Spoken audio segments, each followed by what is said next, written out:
Le Bénin de Yingui. Alors ce matin, je suis à vous pour parler, n'est-ce pas, de cette nouvelle interdiction de meeting politique à Douala au Cameroun. Et notamment, il s'agit là du meeting du professeur Maurice Kamto qui devait se tenir, ou bien qui doit se tenir ce samedi, jour d'ouverture de campagne, c'est-à-dire au lycée bilingue, ou en face du lycée bilingue de Bonabéry.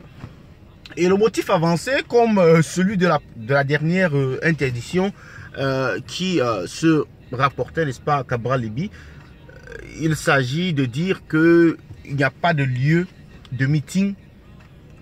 Ici, on dit qu'il n'y a pas de lieu de meeting à cet endroit-là, de peur, n'est-ce pas, de causer, n'est-ce pas, un problème d'embouteillage ou bien de gêner la circulation. Mais ces mêmes sous-préfets donnent des autorisations de fermeture des voies publiques pendant des jours, pour des funérailles, pour des deuils et pour le RDPC. Et voilà, eux, ils ont le droit d'avoir des meetings et de bloquer la circulation pendant des heures, pendant des jours, sans que personne ne s'en indigne, c'est-à-dire sans que personne ne puisse se plaindre.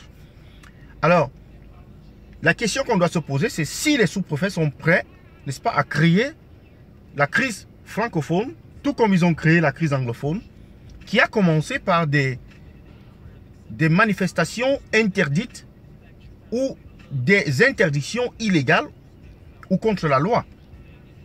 On doit se poser des questions, de savoir quels sont les motifs, quels sont, n'est-ce pas, les buts, quels sont les objectifs de ces interdictions illégales. On parlait de Cabral Libye en disant non mais c'est un coup médiatique qu'on veut faire juste pour faire parler de lui ou bien enlever, n'est-ce pas, c'est-à-dire l'écoute ou alors l'éclat que faisait la candidature de Maurice Kamto pour emmener sur un candidat qui n'est pas aussi pertinent ou bien qui n'est pas aussi... c'est la diversion en fait, c'est ce qu'on disait. Maintenant c'est Maurice Kamto.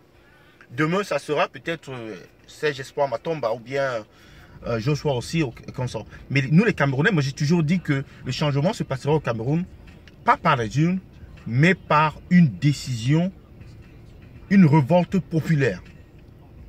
De tels actes ne doivent pas passer inaperçus. De tels actes